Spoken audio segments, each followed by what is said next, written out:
This episode is sponsored by Card Kingdom. Go to cardkingdom.com/studies to pick up Magic sealed product, graded cards, and accessories. All perfect holiday gifts for that special person in your life. Booster packs make for great stocking stuffers, you know.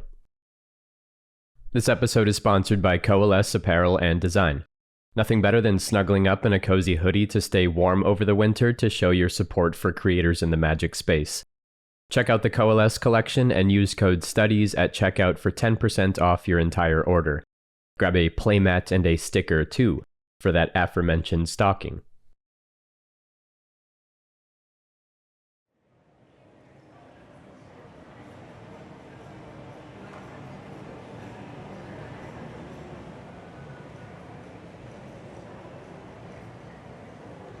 So a few weeks ago, I'm walking around Magic 30 in Vegas, and I'm talking with friends and browsing the booths and meeting people. And this guy comes up to me, and he goes, "Hey, are you Sam?" And I say, "Yeah, how you doing, man? Good to meet you." And he moves in to shake my hand. Then he goes, "You know, your videos have really inspired me to look closer at Magic art." And I thank him, that's always a nice compliment. It's always the goal. Then he goes, "I'd really like to show you something." So he pulls his backpack around and starts shuffling through some stuff, and I'm standing there just thinking, well, who knows what this could be. He hands me this deck box, and I open it, and immediately I'm just completely blown away. It's like totally awestruck. Like I get chills just thinking about it again. And I look up at him and I say, "This is the most inspired Magic deck I have ever seen."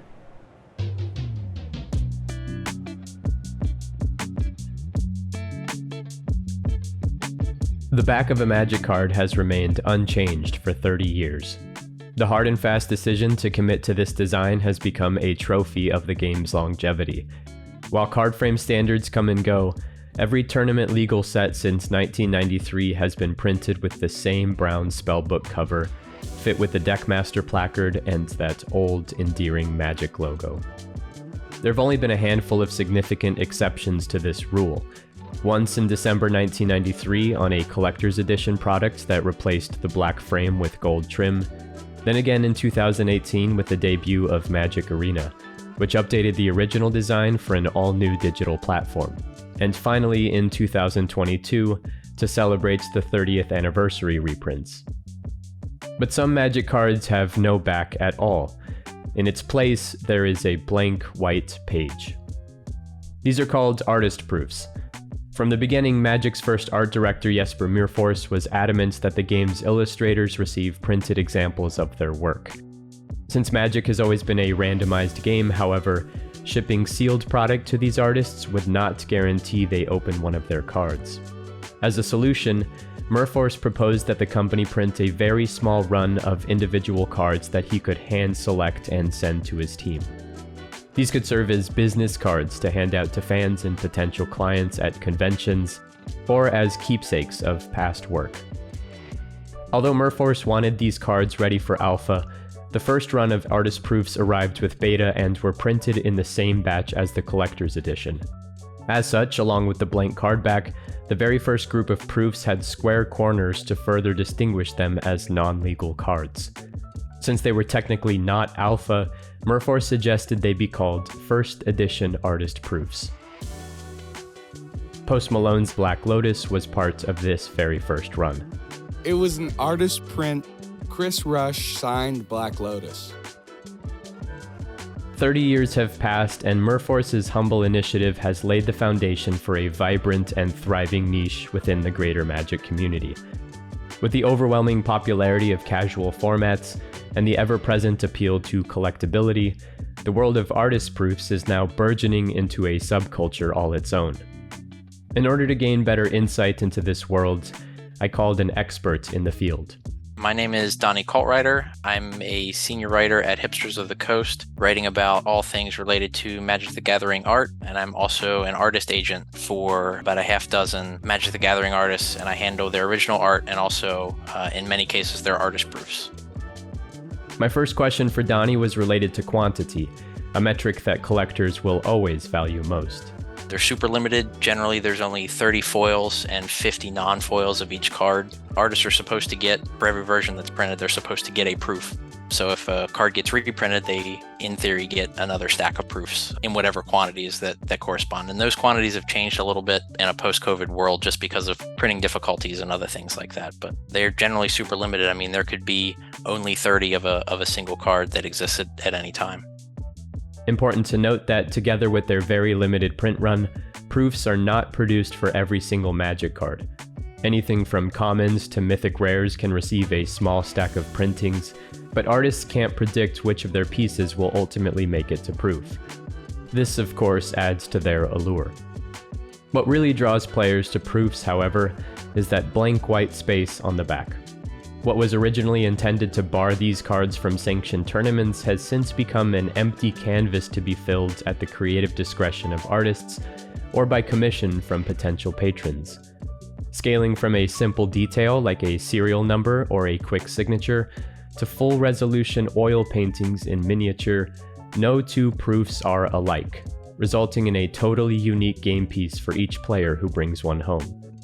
More than their scarcity, the designs on the back of artist proofs are far and beyond their most enchanting feature.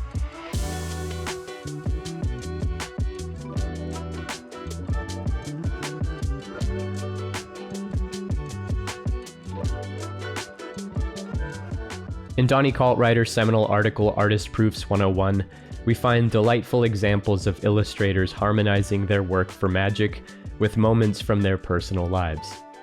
Consider this landscape series by Ekaterina Burmak, who took inspiration from a visit to the picturesque coastal city of Sochi along the Black Sea and brought those vistas to her proofs. Like postcards, these paintings have players dreaming of far-off places while in between turns at the commander table. Jeremy Wilson's proofs pay homage to Magic characters and illustrations that the artist admired in his adolescence. His Nostalgia series reimagines the likes of Sengir Vampire, Mahatma Jin, and Dakon Blackblade in his graphic and color-blocked style. And Bud Cook's proofs look to the silver screen for reference. This collection highlights some of cinema's most iconic undead characters. This portrait of the King of the Dead is my favorite from the bunch. Also featured in this article are a pair of panoramic proofs by Inkmaster Andrew Marr. These designs stay in the distinct style of his personal work, which has a following all its own outside of Magic. I wanted to hear directly from Andrew about the process of sketching on proofs, so I made another call. My name is Andrew Marr, and I'm an artist working for Magic. Basically, I love drawing, and that's kind of all I do.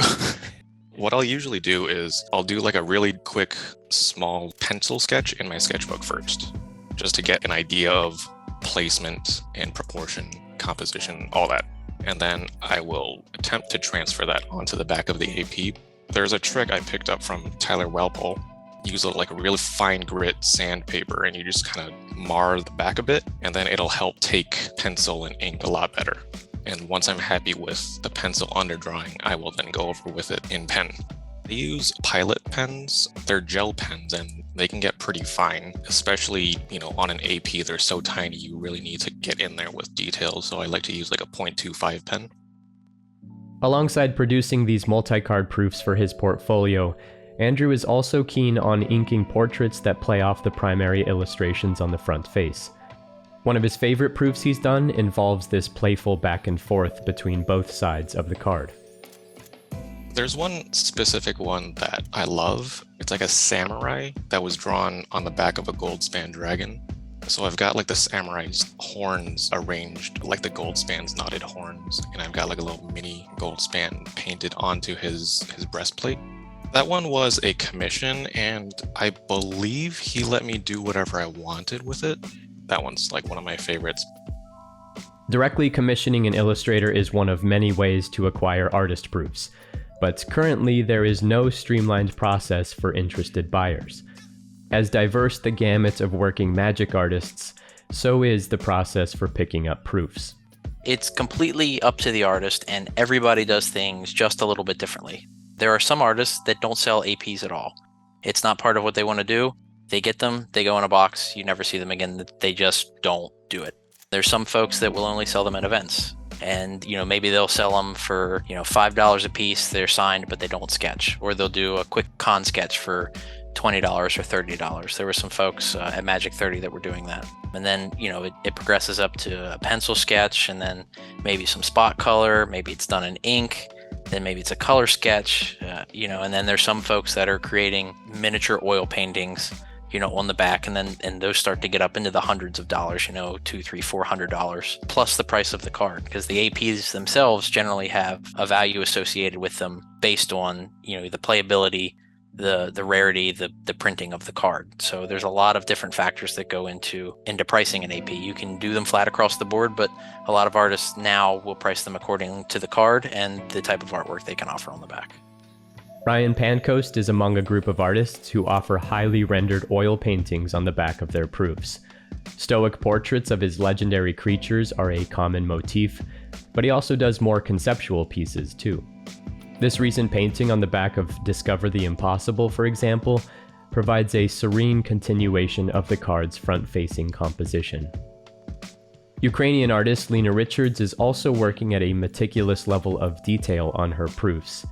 This 9-panel painting of a Black Lotus, the 5 Moxen, and 3 of the game's most powerful mana artifacts, wrapped in an ornate gold frame, is one of the most ambitious projects I've seen yet. Watching her time-lapses offers a hypnotizing view of all the tiny pen strokes required to work at this scale. And this Bitter Blossom panorama is a standalone painting all its own. It's hard to believe this can be found on the back of a few Magic cards. And that's kind of the sting, isn't it? Unlike altars or proxies, the greatest downside of artist proofs is that these masterwork drawings and paintings are fated to be displayed in binders or stay hidden behind a card sleeve. It's hard to show off these illustrations without pausing to flip the cards over mid-game and running the risk of boasting. But what if you knew your cards so well you could sleeve them face down and essentially play blindfolded? What if you prioritized beauty and elegance over game conventions? What if, to evoke that age-old tension yet again, you championed flavor over function? What if you played your deck 100 proof?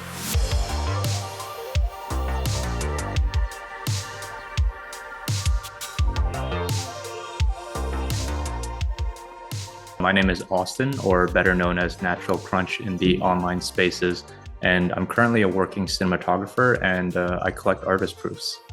In October 2022, at Magic 30 in Las Vegas, Austin handed me his Kenrith the Returned King CEDH deck. This deck, an art gallery you can shuffle, a love letter to the game and the painters who give it its life. Being a Commander player myself, I think everyone can understand what it feels like to want to customize and express yourself in the way that you deck build. And for me at the time, it was always about finding the right printings or finding the right foils for my deck and finding the right altars. But I never really found that perfect way of expressing my love for art in the game. And it wasn't until 2018 where I had seen my first artist proof ever. I saw the Steve Argyle Liliana of the Veil painted artist proof, and there was something just so surreal about being able to see the oils, the detailing.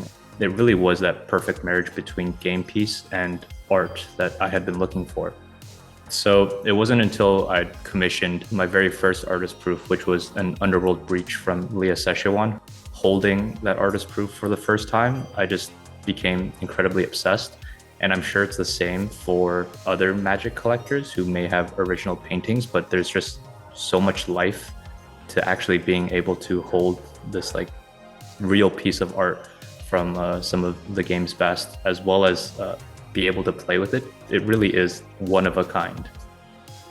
Underworld Breach marks a point of origin for this passion project. The composition of this piece also represents one of the deck's win conditions. Some audience members may not like it out there, but the deck is a CEDH deck. It is a storm deck. The Underworld Breach painting itself, it depicts the very common Eternal format combo of Underworld Breach, Brain Freeze, and Lion's Eye Diamond. every time I look at it, I can't believe that it's mine, and I can't believe that it's like a living piece of art on this piece of cardboard. Although photos and videos could never really do the deck justice, it is nonetheless easy to be mesmerized by this collection of cards. Everything from this masterpiece series Mox Opal by Chris Ron to the 7th edition Birds of Paradise by Edward P. Beard Jr. glows with this vibrant aura, this splendor. Volkenbaga's Soul Ring, Mana Crypt, and Chrome Mox are near one-to-one representations of the originals, providing only a hint of what it may feel like to see the real paintings in person. This Expedition Ancient Tomb shows off Howard Lyon's control of color and detail to lovely effect. Even at such a small scale, the painting invites you in and immerses you in its scene. And this Mystical Archive Tainted Pact by Yusuke Katakari offers a more symbolic reworking of its original counterpart. I appreciate that the date was included in this piece. It invokes the spirit of the project by marking the exact moment of its acquisition. Much like a scavenger hunt, seeking these cards out and corresponding with the artists is just as much fun as owning the finished pieces. Austin described to me the stipulations he's set up for himself with regards to deck building and commissioning his proofs. So it's become a little more prevalent now in the community for everyone wanting to collect a fully artist-proofed commander deck. For me, the restriction that I've sort of placed on myself is to strictly follow this deck list that I used to play a lot. Currently, I'm at 70 out of 100. It really is hard to get some of the older cards, and when you don't make any exceptions or swerve out of your lane, it definitely makes it hard, especially when there's certain proofs that have all these crazy stories about why the artists don't have them anymore, or artists just not being available. Izzy, for example, I was very lucky to get some of his artist proofs for Peer into the Abyss before he stopped making them. I think, to my knowledge, he lives off the coast of Mexico in a boat, and you can only really contact him through his agent once a month. And now he kind of just does the artist proofs freely whenever he wants to, so he doesn't really take commissions anymore. Sometimes it's not just a reclusive artist that stifles progress. There is a total of 4 or 5 that I'm not really holding my breath for at the moment. The first one being Grim Monolith and Intuition. Both of them are reserve list cards, so you can't really hope on a reprint for them. Another card that could possibly be found maybe one day if it's reprinted, if you're listening out there, Wizards, is Ad Nauseam. So what many don't know is that Zach Stella and Jeremy Jarvis, who are art directors for Wizards of the Coast, aren't actually allowed to sell their artist proofs. So Ad Nauseam, which is one of the most iconic cards in the deck and one of the most important cards in the deck, don't actually have artist proofs. So that's kind of been one gut-wrenching proof that I haven't been able to get. As it goes, the nature of a completionist project often demands patience when playing the long game. In the meantime, Austin enjoys the cards he's picked up, despite the practical challenges of piloting a deck like this one. The deck is triple sleeved, but you feel extra stressed while shuffling. You feel extra stressed while drawing cards and just stacking the cards together because the deck is so chunky. But yeah, especially with cards like Ad Nauseam, like when you resolve Ad Nauseam, having to remember the converted mana cost of every single card that you flip, and also trying to convince other players that, yes, I'm telling the truth, is one aspect. It's also why I try to have the art reflect the original art on the card. The funniest lines of play are when somebody casts Opposition Agent into me or casts Praetor's Grasp, and if you don't know what those cards do, they require your opponent searching through your deck. So it becomes a little cumbersome. Prompting artists to paint their proofs based off the original compositions certainly helps to manage memory during gameplay. Having small conversations with these illustrators has also made for good stories and some of Austin's favorite cards in the deck. One of the most special pieces to me personally would be Chuck Lukex's Cyclonic Rift. It doesn't really have anything to do with the proof, but it has everything to do with the artist himself. I'd commissioned a Cyclonic Rift that tried to marry the original art from Chris Ron and Chuck's new version of Cyclonic Rift. And in doing so, during this commission with Chuck, we kind of went off on this tangent At the time, I was preparing my thesis film for university, and Chuck had actually decided to send me a bunch of different readings about how he, as an artist, perceives light. I don't think Chuck realizes just how important that was for me.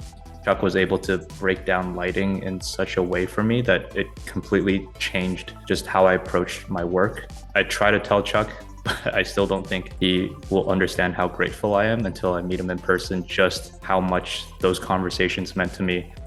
Another card in the deck provides some insight into the more troubled history of artist-proof collecting. The painted Mox diamond that I have from Dan Fraser, maybe one of 6 that I've ever seen. And if you don't know, there should be 50 in existence. He actually had all his copies of Mox diamond stolen, the artist proofs, just swiped off of his desk at a GP. That's why the only signed copies you'll ever see are ones that were either framed, so I believe there are 3 of them framed, or ones given out to friends or somebody who may have purchased the very first few from Dan. There's been some issues with theft. Rob Alexander lost a binder of proofs at a GP one time. And generally, if you find APs that are unsigned by him, they probably came from that binder. And I always encourage folks not to sign their APs until they sell them, because that's a pretty good tell. If you have an unsigned AP and all of their other proofs are signed, then that draws a little bit of legitimacy, or illegitimacy, I should say, to where that proof might have come from and when. This is an important detail to keep in mind when purchasing proofs from the secondary market. Even forgeries on the higher end cards can be mixed in with the authentic signatures. Like Donny said, it's best to go directly through the artists and their agents whenever possible. Of course, one of the most rewarding avenues involves visiting their booths at conventions and meeting them in person. Regulars like Mark Tadine are usually present at these events. Glancing over this city of brass, I can imagine the exchange that took place.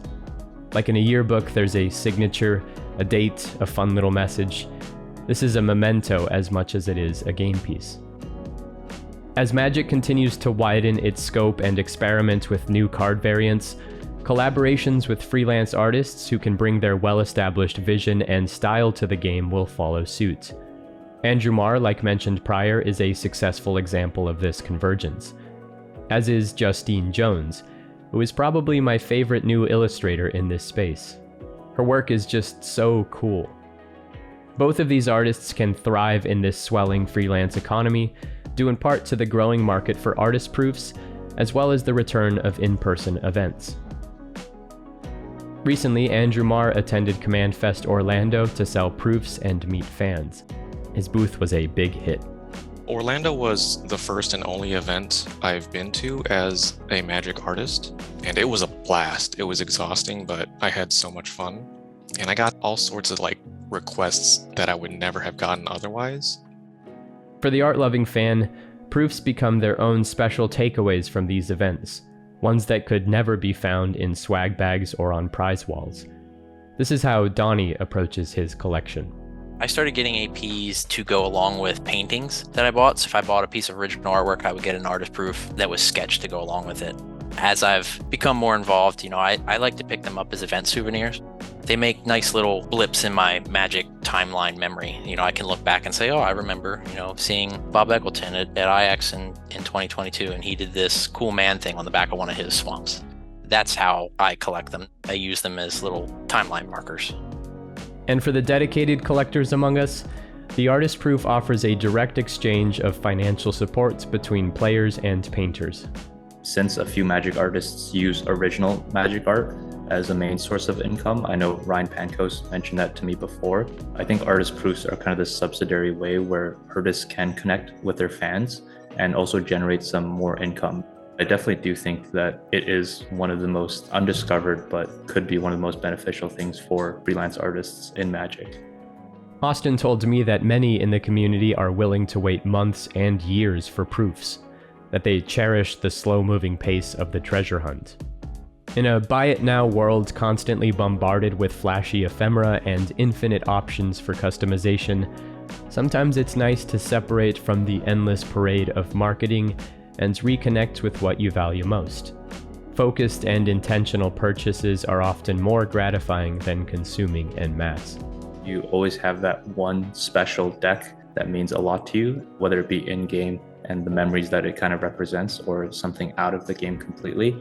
I'm not advocating that you completely artist-proof your entire deck. There's a lot of things wrong with that path, but even just getting an artist-proof version of your commander adds just so much, and having a piece of art from the original creator of a card that's leading your entire deck that means so much to you adds a unique touch to that collection or deck. The Scrybabies recently posted a thread inviting folks to show off their favorite artist proofs.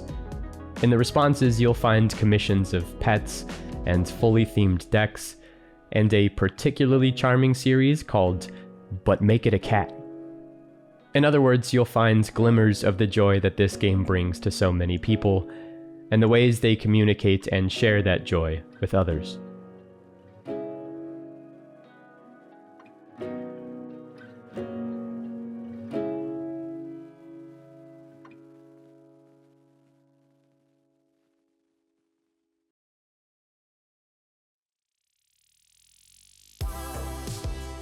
My final sponsor for this episode is Original Magic Art, returning with another Kickstarter project, the Victor Adame Minguez Playmat Collection. This project features the works of the infinitely talented magic artist Victor Adame Minguez, painter of Ajani Sleeper Agent, Atraxa Praetor's Voice, Platinum Angel, and other masterpiece illustrations. These playmats are exclusive to the Kickstarter project and will be hand-signed by Victor. Each high-quality playmat has premium stitched edges and extended artwork with minimal logos as to best showcase the pieces. My favorite from the bunch is this sci-fi twist on Night of the White Orchid. There's less than a week left in the campaign, so support the Kickstarter page now with my affiliate link before time runs out.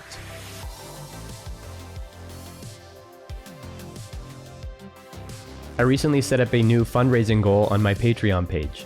I would like to move into a small studio space to help separate my job from my home, as well as better my workflow and experiment with new filming and recording techniques for these videos. The goal is to bring on about 100 new patrons at the highest tier, so please join now and receive a signed Baleful Strix as a token of my appreciation, as well as a special shout out at the end of the next video. Let's make this happen for the new year. Thank you to my 3 wonderful guests for this episode. Follow Donny Caltrider's articles at Hipsters of the Coast, then maybe contact him for an artist proof from Andrew Marr. You can find Austin, aka Natural Crunch, on Twitter and in the Artist Proof Discord. Thanks as well to Tony from Cardboard Crack for working with me on the comic panels at the beginning of the video. Follow the links below to his website and support his work on Patreon. The art community is better because of the involvement and presence of everyone in this video. Thanks so much for watching. I hope you enjoyed this one. I really loved putting it together. Happy holidays, everyone. I will see you in the new year.